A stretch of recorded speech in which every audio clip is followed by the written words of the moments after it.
Welcome to XYPN Radio, where your host Alan Moore brings you into a community of fee-only financial planners who want to profitably and successfully serve Gen X and Gen Y clients. If you're ready to get the knowledge you need from leaders in your field, learn from forward-thinking advisors, and take action on your own goals, XYPN Radio is the show for you.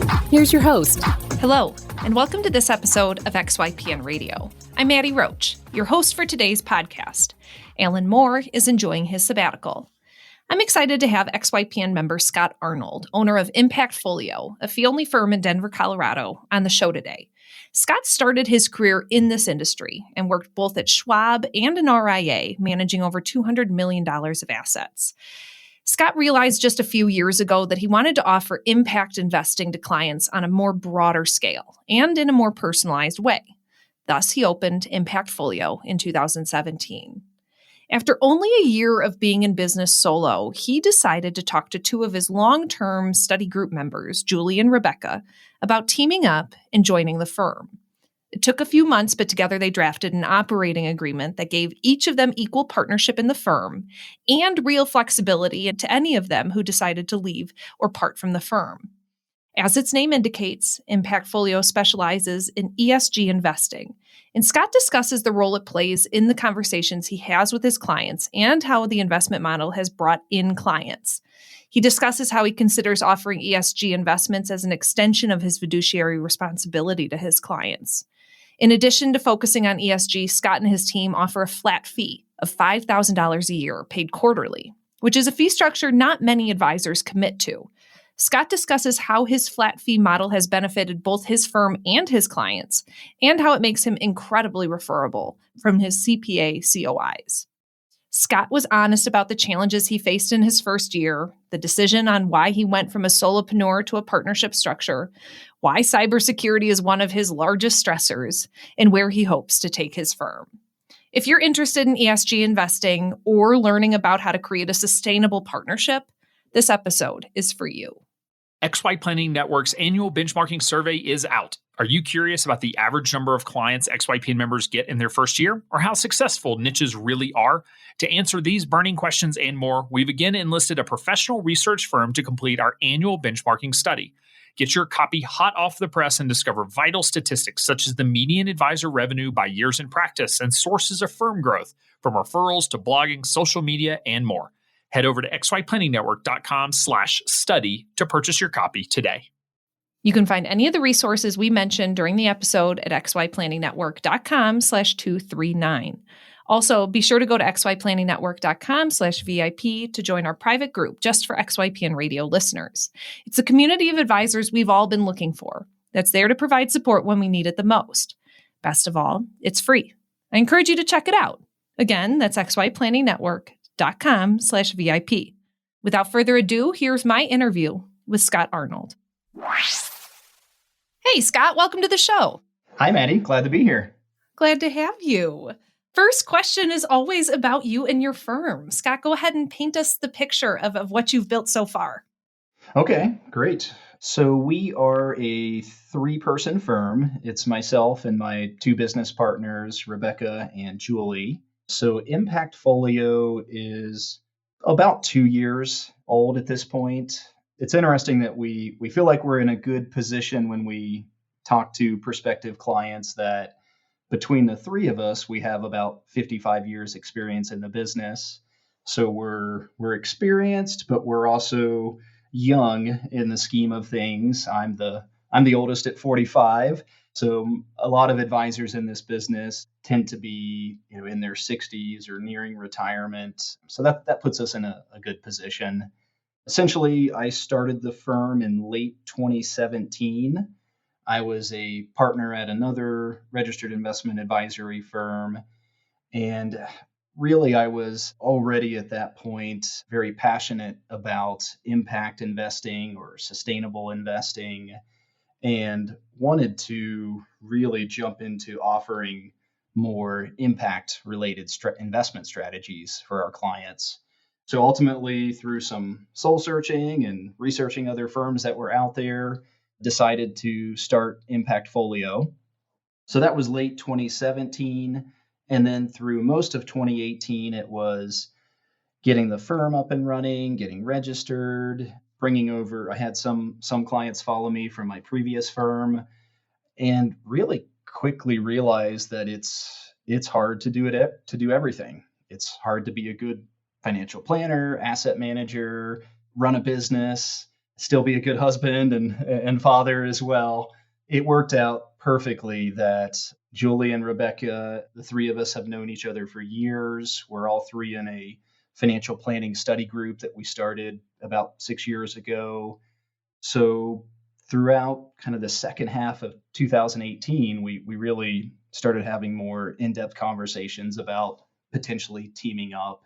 So we worked through all those logistics, and they officially joined Impact Folio in March of this year, and we restructured the ownership so we're all three equal owners, and our growth has just really exploded since we all three teamed up in March.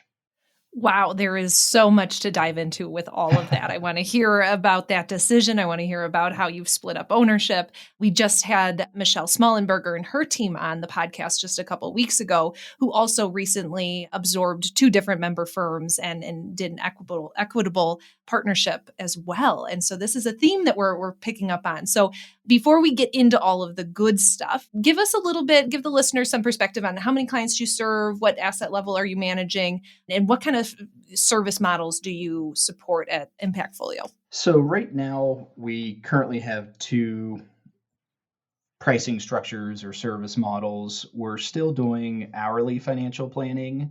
That has been helpful, especially in the first few years of starting up the company to help generate kind of instant revenue. Our longer term goal and our primary pricing structure is for retainer based clients. So we had a lot of discussions around this in regards to how could we come up with a pricing model that we felt combined kind of the best of both worlds, the kind of the lower cost nature of an hourly planning model, a pricing model that encouraged an ongoing relationship. So we wanted to move away from charging a percentage of assets under management. So we do have a flat fee retainer model where most clients, that fee is $5,000 a year. It's $1,250 a quarter. It tends to be a good fit for clients between $500K to upwards of 3 to 4 million of investable assets. And that fee includes comprehensive financial planning and the asset management. So it's a really good deal, especially for clients that have $1 million to $2 million and they're currently paying a percentage of AUM. Wow. So our long-term goal is to really build to about 180 retainer clients. So at some point, likely next year, we'll stop the hourly planning model and only work with retainer-based clients. And so is that a flat fee for all clients, no matter what the complexity is, 5,000? Yes. So Wow. we discussed adding a complexity component, and it gets a little squishy because we know that in our experience that sometimes a client may have a relatively simple situation for years, and then there's an event that creates complexity and requires more time, but it tends to be relatively shorter term in nature. So we felt like once we get a client through maybe a more challenging financial planning situation or tax planning situation or estate planning, that they tend to go back to being less complex. So for now, we did not add a complexity component to our retainer-based pricing model. We do have the flexibility if we've really underbid or we start to realize that the client has significantly more needs, that we could start charging an hourly fee in addition to the retainer fee, but we haven't done that yet. Interesting. I talk to so many members who get very, very hung up on the complexity concept and how they've absolutely got to price for it. So I would imagine with a certain number of clients that the complex clients kind of outweigh or balance out the less complex clients. Is that how you're seeing it lay out? Yeah, so we essentially assumed, and granted, every year is different, and especially the first year of onboarding a client, they take, it's more effort. But we assumed 20 to 25 hours a year with each client. And then if you multiply that by an hourly rate, then that's how it comes out to close to 5,000 a year. It's working really well for us so far. We are bringing in clients from both the pricing standpoint, and then we'll dig into this today. Also, the other niche that's bringing in new clients is our focus on impact or ESG or sustainable investing. I know it's called many different things. Love it. Oh, I can't wait to get into it. Is this mostly billed on AUM, or are clients writing you a check every month? So it's $12.50 per quarter, and then we deduct that from the client's accounts. Mm-hmm. So we help in the initial setup determining which accounts we can bill and which ones are the most tax efficient to bill. Got it. For example, if they have a Roth IRA, we try not to bill fees to the Roth IRA. We'll have their taxable account pay the fees for the Roth IRA. Yeah, great. Very intentional. We dove right into it, but I guess let's rewind a little bit. You claim to be the oldest at your firm at 45, which is quite impressive. What was your career before you started Impactfolio? So I've been in the business a little over 20 years, certified financial planner. Most of my experience has been on the investment management side. So I used to be a portfolio consultant at Schwab in their private client group. When I was there, I managed over 220 million in assets for roughly 200 families. And then after I left Schwab, I was a partner at another RIA, or registered investment advisory firm, where we managed a little over 200 million in total. That firm, I would say, was more investment management focused, so not real strong on the planning side, versus Impactfolio. All three of us have a strong passion and belief in the value of financial planning. So we're very financial planning focused, as well as having the sustainable investment strategies. Yeah, great. Wow. Well, then you come into this firm of yours with a lot of experience and really valuable experience. And I can see why you have the niche that you do. So tell us about the inflection point where you decided that you got to break out and start your own firm. Yeah, so that happened, essentially the seed was planted with me in like 2015. I met a local professor, Dr. Stephanie Grippany, who she started what's called the Impact Finance Center, and really learned more about impact investing at that time.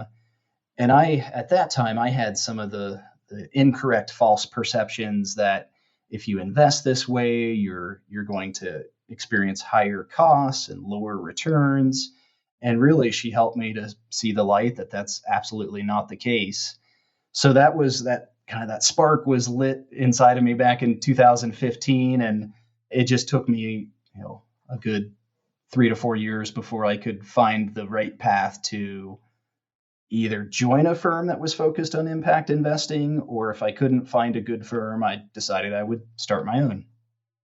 Awesome. And I love that you started it with a niche, very much in the name of your firm. I know a lot of advisors try to avoid that because they're scared within a few years they're going to switch their niche. But it doesn't sound like that was your problem. No, not at all. Obviously, the name is a little play on impact investing and portfolio. So we combined or melded the two words together for Impactfolio. Love it. Love it. So you started your firm thinking that it would be just you, or did you always have a vision of including some of the colleagues that you had been involved with? Yeah, good question. I initially started the firm with the idea that I would be a solo firm. And then as I grew, my wife has experience in the industry. So either my wife would start working part-time in the business, or if needed, I would hire an employee full-time or outsource as much as I could. But I feel like, 4 to 5 months into it, I quickly realized that that's pretty challenging to do everything. And it worked out well that I'm a little bit more passionate on the investment management side of the business, and Julie and Rebecca have a stronger passion for the financial planning side of the business. So the way that we work with clients is they work with us as a team. So any clients are owned by the firm, but each client will have work with either Julie or Rebecca as their relationship manager and financial planner. And then I'm the portfolio manager for all firm assets. So I tend to be more involved in the initial onboarding, helping to set up the investment strategies. And then I sort of fade to the background unless there's investment specific questions or clients would like to hear a market update or anything that's more investment focused is when I will join review meetings. Love it. And I'd love to continue to talk about the structure of that relationship. But going back to the decision to not just be a solopreneur anymore, I'd like to dive into that only because so many advisors, I think, have a lot of ego attached to being their own firm owner and doing it all. One of the first things I say on the Welcome to the Network call is that the first year is tough and that you're going to be wearing a lot of different hats. You seem to have come to that realization pretty quickly and don't seem to have lost much sleep over this idea that you can't do it all. I guess flesh that out for us and how can you be so humble with being able to say you can't do it all? I just adore that. Yeah. For me, it was just that I quickly realized that I was wearing multiple hats. I still wear multiple hats today. So even having two partners, there's the compliance side of the business. I'm also our chief compliance officer. So the compliance side, it's pretty different when you go from one solo advisor to a multi-advisor firm. So even having two partners, there's days where it's still challenging with even though my focus now is primarily investment management, operations with the company, compliance, data security. I think if you're a solo entrepreneur or you have a solo practice, you're either going to need to find ways to outsource or bring on employees. Or the third option, if you find the right fit and someone that you like, know, and trust, then a partnership can work out really well. Love it. So let's talk about that partnership. What a wonderful experience for you to have known both of your colleagues as you approach this conversation. How did you approach that conversation? It happened fairly naturally in that we started this study group about 6 years ago. All three of us have been active in the Financial Planning Association. So we were all three on the local board. And we just, at different FPA events, we would always hear about study groups and the benefits of starting a study group. So we decided, hey, let's start our own study group. So it's a very casual study group where we meet once a month. We rotate hosts, we rotate topics. It's casual, so we'll have snacks and maybe some wine and other refreshments. So it was really nice that I got to know Julie and Rebecca over the years because we were really just focused on helping each other, becoming better planners, better investment managers. So I feel lucky in that because we all three had a passion for helping our clients and becoming better at our professions, that we were already, all three of us were a good fit for each other based on our values and personalities. And talk about how you set up that partnership and what went into the decision for it to be a partnership versus you hiring them as full-time employees. Yeah, so we had a lot of discussions, and especially if anyone else is looking at merging or bringing on a partner, there's obviously trade-offs and pros and cons. All three of us had very different situations when we merged. Rebecca had her own financial planning only practice, so and her practice has done well. I think she started it about 6 years ago. So she was doing the hourly financial planning model, and the benefit was that there's a lot of demand for that type of service. So she didn't really struggle finding clients. Probably the biggest challenge that she was having with that model is the clients don't always come back. So there's not as much of an ongoing relationship. And you just don't know, did the client implement your recommendations the way that you wanted them to implement those recommendations? So, I mean, she was essentially finding 50 new clients every year. So and usually getting to know a client, building out their financial picture and onboarding them is a lot of the heavy lifting. That was the kind of the pro and con of her business model.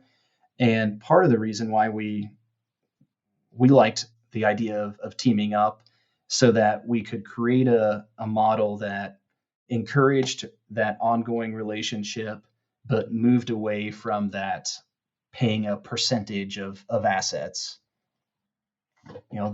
And hopefully it doesn't sound like I'm bashing any pricing model, because there's pros and cons to every model. For us, we just, through our experience, we feel like whether a client has 500,000 of investable assets or 2 million of investable assets, there isn't usually a significant difference in the work to service those clients. So why should one client be paying $5,000 a year and another client be paying $20,000 a year? It just didn't sit well with our values. Yeah, totally understood. And I think hearing from more and more people about their service model and fee structure and why it works for them in particular with their clients and their niche is really valuable information. So no offense taken to these other fee structures. Yes. Tell us a little bit about the 3 Ps that make up a lot of your website. I love this, and I want to have a good conversation about kind of the philosophy behind your firm. Do you mind expanding on that? Sure. So we use People, Planet, Profit, and it's really interchangeable or similar to ESG. So the ESG stands for environmental, social, and governance factors. So we look at utilizing ESG mandated investments with everything that we do. And part of the reason for that is just through our research and through the tons of studies that are out there and also real world results. We view ESG as a part of our fiduciary duty, because it's another data set that we feel that investment managers should be taking into consideration. There was a great study from MSCI in, I think, 2017 that essentially shows that companies that have higher ESG scores, they tend to have less risk, tail risk or unknown risks or unforeseeable risks. And then they also tend to have better cash flow, and therefore they tend to have better stock price valuations. So there is definitely the environmental and social benefits of investing this way. But I would say that we almost view that as icing on the cake, because we ultimately view having that ESG data as part of our fiduciary duty and part of our due diligence. Wow. And are you finding that clients are coming to you because of this, or is this the icing on this cake for them when they find out that this is the model that you've adopted? Yeah, and I don't know if I tied that together really well. So the E, or environmental, would be the planet, and then the S for the social is people. And then the G, governance, there's a lot of studies that show companies with good governance tend to be more profitable over time. So that's how we link the 3 Ps with ESG. As far as clients coming to us, it's really interesting. We're growing very quickly. I would say it's almost 50-50 that about half of our new clients come to us because they did a Google search and they found our website, or we're getting more and more connected with professionals in the impact investing space. So we're getting a lot of referrals as well. And then the other half are finding us or coming to us because of our pricing model. So it's really neat when we have a client come to us because of our ESG focus, or that's at least the initial draw, and then we explain our pricing model and how that's much better than what they're currently paying. they're excited. The other happens as well, or the reverse happens, where a client comes to us because of the pricing model, and then as we explain and show them the benefits of ESG investing or impact investing, then it's like the icing on the cake, and they're excited about that component as well. Oh, I love it. I would imagine that they really enjoy hearing about all of it. And I guess talk to us about how do you implement ESG investing and then what are the nuts and bolts that go into that? Okay. This is where I feel like some advisors and some clients maybe make a mountain out of a molehill or make it more difficult than it really is. I'm used to investing according to modern portfolio theory, where you keep your costs low, you stay well diversified, you rebalance. So for the most part, there hasn't been a significant change in the way that we invest for our clients. It's really just the underlying funds or stocks that we're using. There are hundreds and hundreds, if not now over 1,000 plus ESG mandated mutual funds and exchange traded funds. So maybe 5 years ago, it was a little more challenging to properly diversify a portfolio, whereas now all the major players have rolled out ESG mandated investments. Vanguard, iShares, we're a real big fan of the Nuveen lineup of exchange traded funds that have an ESG mandate, and that the number of free tools that are available as well is making it really easy to also analyze individual stocks and find their ESG scores. Wow, and I'm unfamiliar. I mean, granted, I only entered this industry about 6 years ago, but what do you think the push is to get more ESG mandated? I don't even have the terminology, but I guess explain what do you think over the past decade has been kind of pushing the needle forward with this? I think it's the amount of information that's available, and information is power. Advisors like myself are becoming better educated. There is still the incorrect perception that you will get lower returns if you invest this way. And I think that perception probably started in the 70s and 80s, because most ESG mandated investments that are initially rolled out in the 70s and 80s, they were really just exclusionary. So they would exclude tobacco stocks or exclude whatever your value or factor was. So excluding alcohol related companies, gun manufacturers, etc. Some of the initial ESG funds that maybe just completely excluded companies that are in the fossil fuel industry, versus really over the last 5 to 10 years, there's been this shift to, instead of just having negative screens and avoiding companies that don't align with your values, there's also what's called the best in class approach to investing, where you're looking at the underlying ESG score of a stock and you're essentially overweighting the companies with higher ESG scores and you're underweighting companies with low ESG scores. And that's how most, or I'd say many of the exchange traded funds that have rolled out over the past few years would be more of that best in class with a little bit of the negative screening as well. Mm. And who's ranking and scoring the ESG investments? Yeah, that's still tough, because you've got the big players are MSCI, Morningstar, Sustainalytics, and then there's other players like Robeco Sam. There's a company called Arabesque, S-Ray. So there is a little bit of a challenge right now as an investment advisor, investment manager. Whose data set should I be looking at? Do I think MSCI gives better scores than Sustainalytics? They're all usually similar, but there are definitely some instances where a company may score well with, let's say, MSCI, but not score as well with Sustainalytics. We look at all the data, and it just depends on the fund that we're using. So we use both Sustainalytics and MSCI right now. That's our two main data sources. Wow. And does each client kind of drive the conversation about where they want their money put, what kind of investments they want to make, or do you kind of have model portfolios that you let them choose from?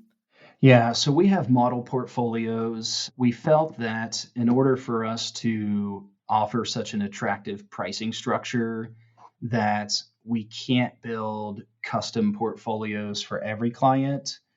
So we do have some flexibility if there happens to be an individual stock that a client wants to own or doesn't want to own, then we can set that up in the software so you maybe don't buy a stock that they don't want to own. And then with the exchange traded funds or mutual funds that we use, we can do substitutes if there happens to be a fund that one of our clients does not want to invest in. Mm. But for the most part, in order to offer such a great service at such a low cost, we really have to systematize our entire investment process. So I do a lot of block trades every quarter, which I feel are also part of our fiduciary duty that with a block trade, we're lining up all buys and all sells to happen at the same time. So that way all clients buy in or sell out at the same price and there's not favoritism of one client over another.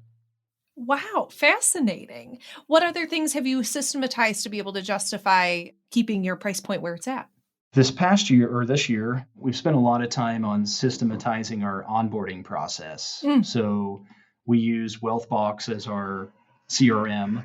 So we've created our own workflows, whether a client is an hourly planning client or if they're a retainer client, we have a separate workflow for each, utilizing technology as much as we can. It's really amazing the amount of free information that's out there if you just know where to look. So yeah, I would say systematizing our not only our onboarding process, but also systematizing our review process. That way we feel like we're delivering a consistent level of service at whether it's Julie, Rebecca, or I that's meeting with a client. Mm. And how many clients are you currently serving? I may have missed that. Yeah, so it's a little we've got the hourly clients and then we've got our retainer clients. So we are at a roughly 45 retainer clients at this time. Wow. And then it seems like we're adding probably 2 to 3 hourly clients per month. But those relationships, they do tend to be about a month or two in nature, and then they may or may not come back. Mm. Any reason you don't push hard, or maybe you do? I guess what work do you do with the hourly folks to have them see the value of the long-term relationship? It's interesting because some people they are true do-it-yourselfers and they really want to continue to have full control over managing their assets and making any decisions, but they really like to have that check-in with the hourly financial planning model. So most of our hourly planning clients, it tends to be 10 to 15 hours in total. We currently charge 225 an hour. So most of those, come out to 2000 to 2500 per project. As far as encouraging them to come back, that I mean, we put that in our write up and any of the recommendations. We continue to stay in touch with them usually via email or Mailchimp campaigns. But it's been really interesting for me in that because I've kind of grown up in the AUM world and meeting with clients quarterly, and the hourly planning model was really new to me when it was first introduced a couple years ago. So there's been a couple cases where the prospective client would have been way better off utilizing our retainer fee, couple million in assets and pretty complex scenarios that it's really hard to explain every scenario to an hourly planning client that, well, if this happens, then you should probably do this. If this happens, you should do this. But sometimes those clients they just want that check-in to know that they're not making any big mistakes and they want to continue to manage their assets. So they're a good fit for the hourly planning model, but just mentally not a good fit for the retainer model. Yeah, absolutely.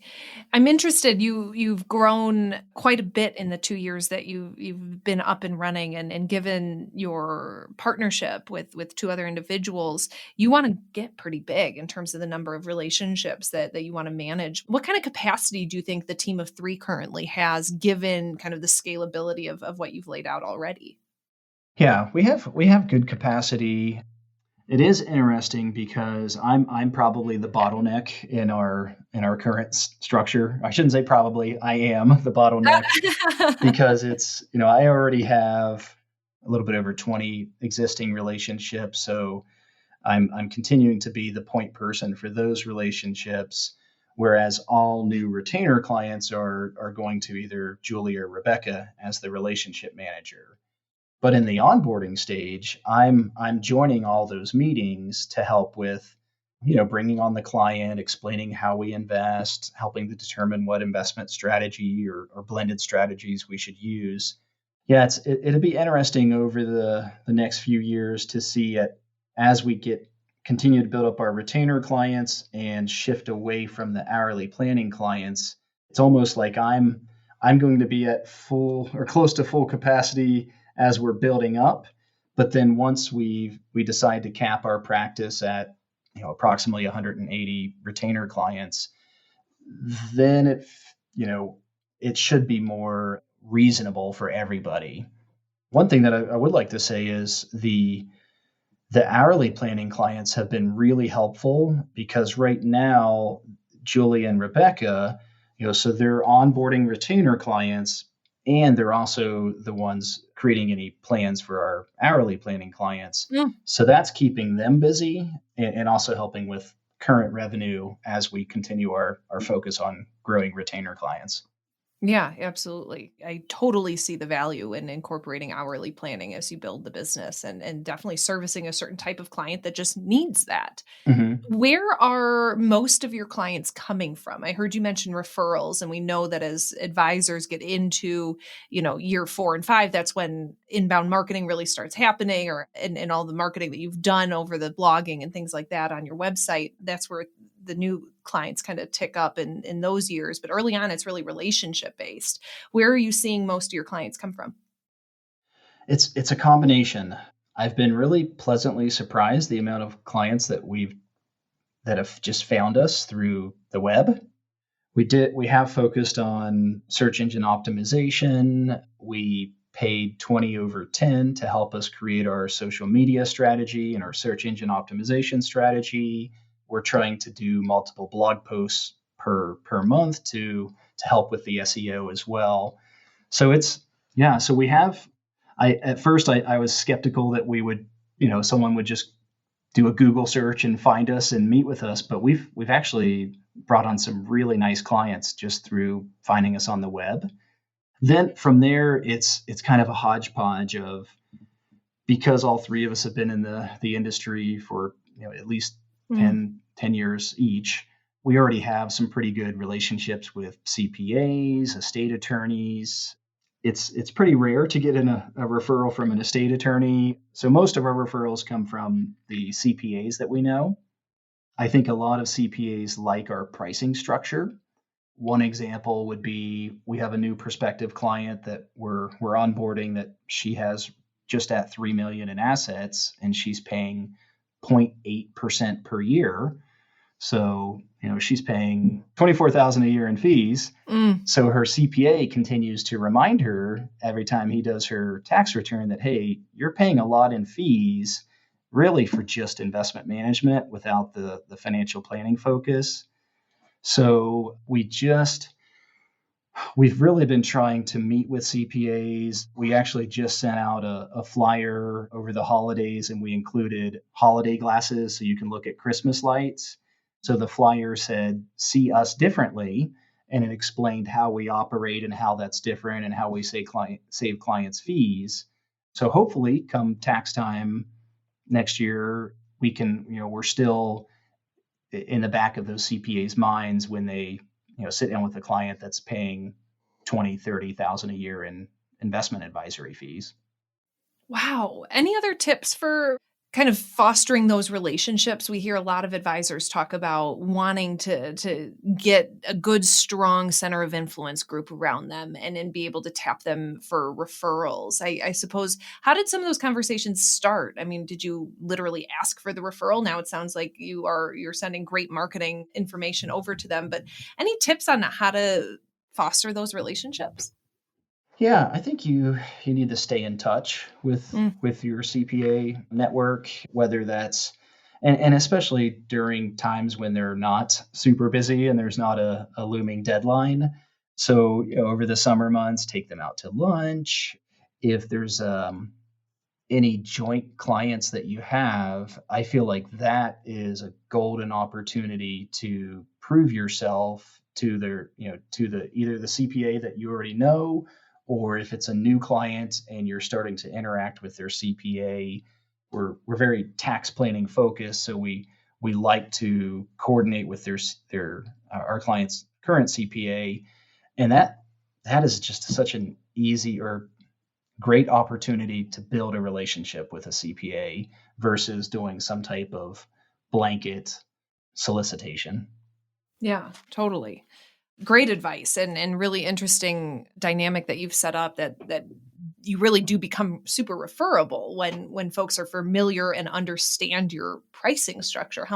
How easy that is to be able to say, oh, if you go over here, that's how much you're going to be billed. It's not going to be like, well, if you go over there, you may be billed somewhere between 5,000 and 20,000. It just becomes a lot easier of a conversation to have, it seems.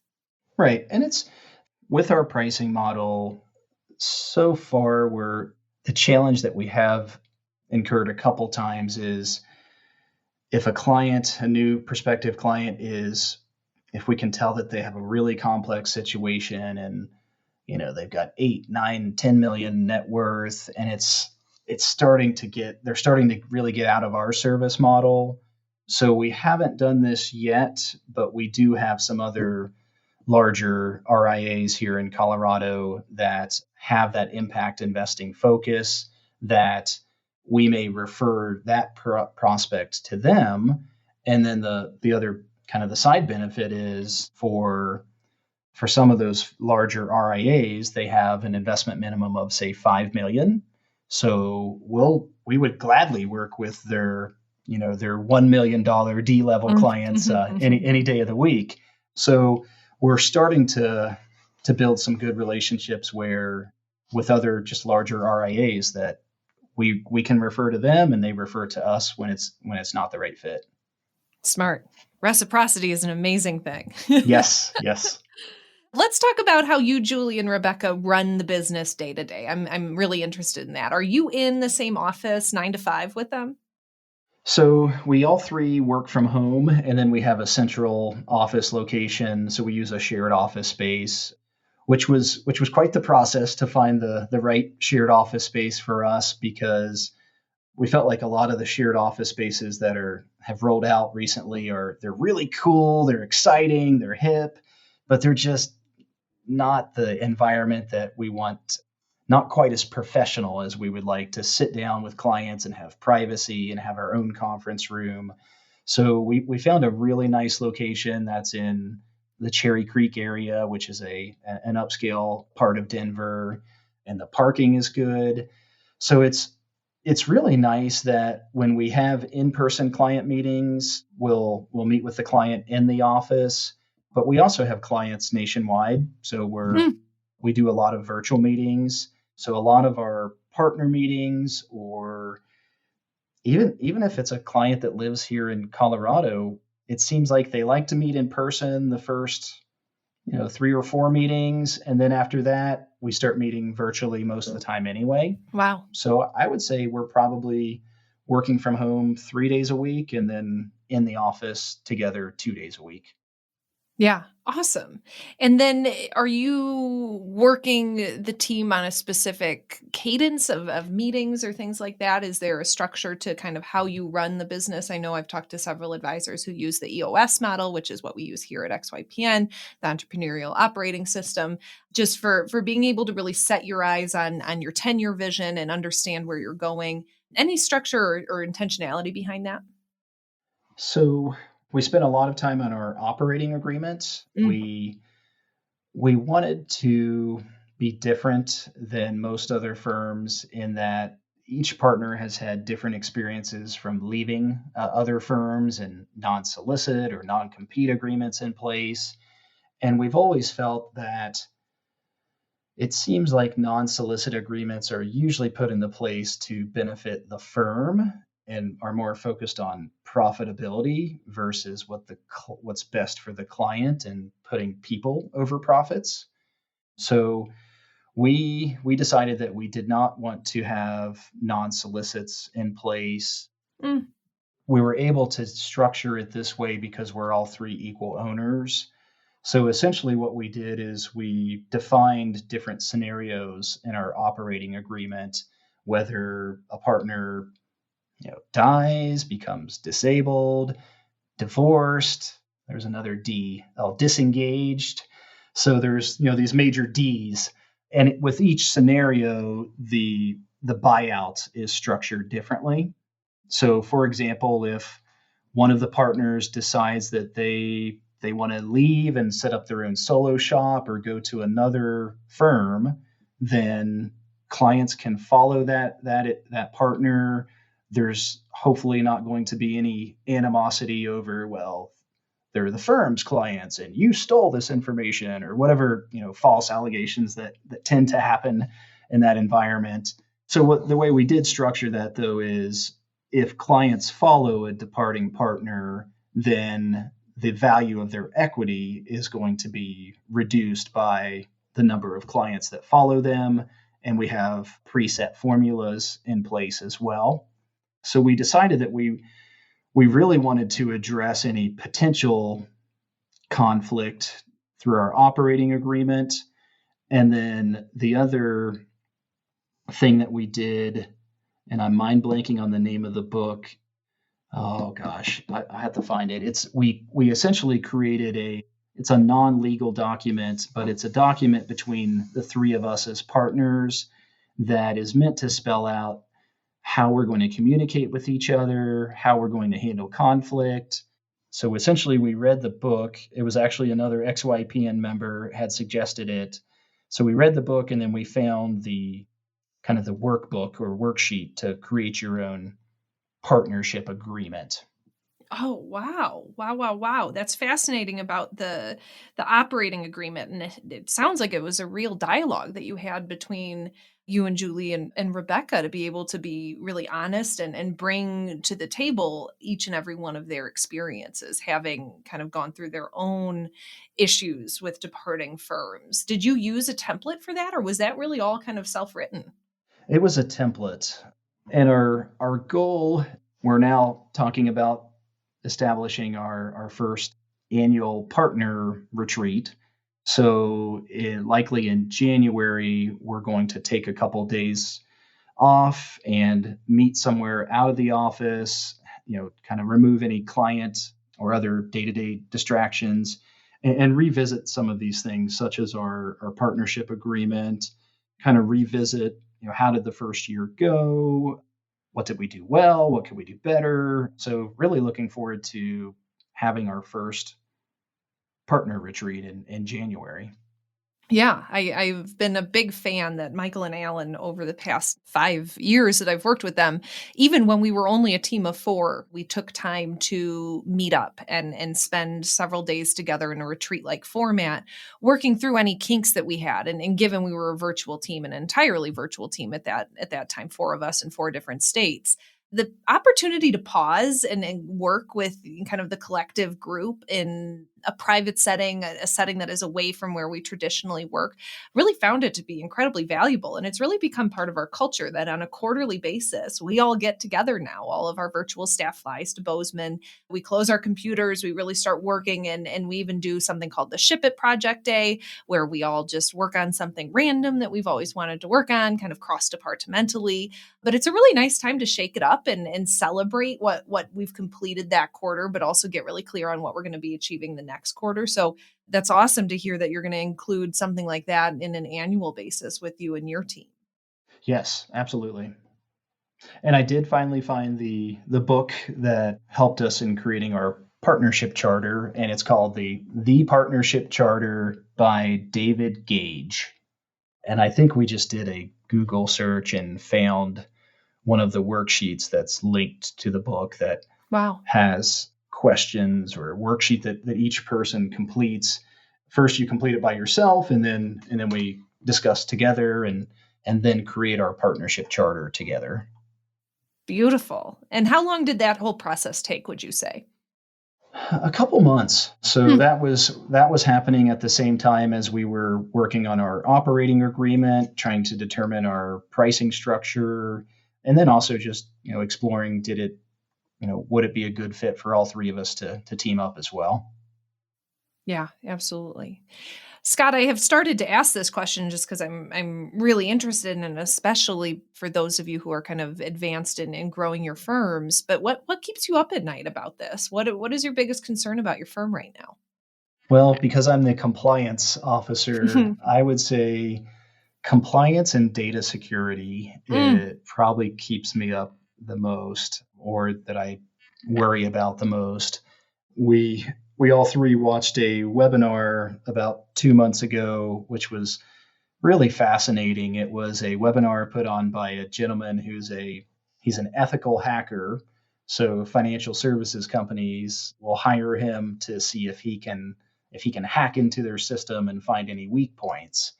And he walked through the anatomy of a hack, and one of the examples that he used was a kind of a mid-sized RIA that the business owner felt very confident that he had done everything and their data security was solid. So the ethical hacker explained that within 10 minutes of him trying to hack, and he does this through the dark web, he does this through various tools, so he doesn't need any information from you other than just the name of your website. And from there, he starts digging. So he was able to essentially penetrate the company's defenses because someone in the office had plugged in a light that was connected to their Wi-Fi so they could conveniently turn off and on a light from their computer. So that was his way of getting in, because he found a weakness in that IoT or Internet of Things device. And then from there, once he was into the company, he found a way to where the business owner had originally registered the domain through GoDaddy. He was able to get the business owner's personal information. So then he hacked the business owner's personal network. And this business owner had put in, just in the last year, a security system at home with cameras in every room. So he calls up the business owner and says, "Hey, John, we've got a problem." And this is all within just 10 minutes. And the business owner is like, "What? Did you get in? You got into our company?" And he says, "Tell your wife she's folding the laundry incorrectly in the living room." So after watching that, my level of fear over data security, I feel like we do everything we can. We use Microsoft Business 365. We use 256-bit encryption. We encrypt our emails. We do all these things, I believe, correctly, but it was just a reminder that you have to constantly watch what's being potentially added to your Wi-Fi, how you're surfing the net, even some things on your website that could easily allow someone like him to gather your information. So we are currently working with a Microsoft certified expert to look at not only our office environment at the shared office space, but also all three of our home office environments to make sure that we don't have any vulnerabilities that we're just not aware of. That's going to keep me up at night too, Scott. Well, and it's like none of that has anything to do with investment management or being a certified financial planner, which is our skill set, our passion. Mm-hmm.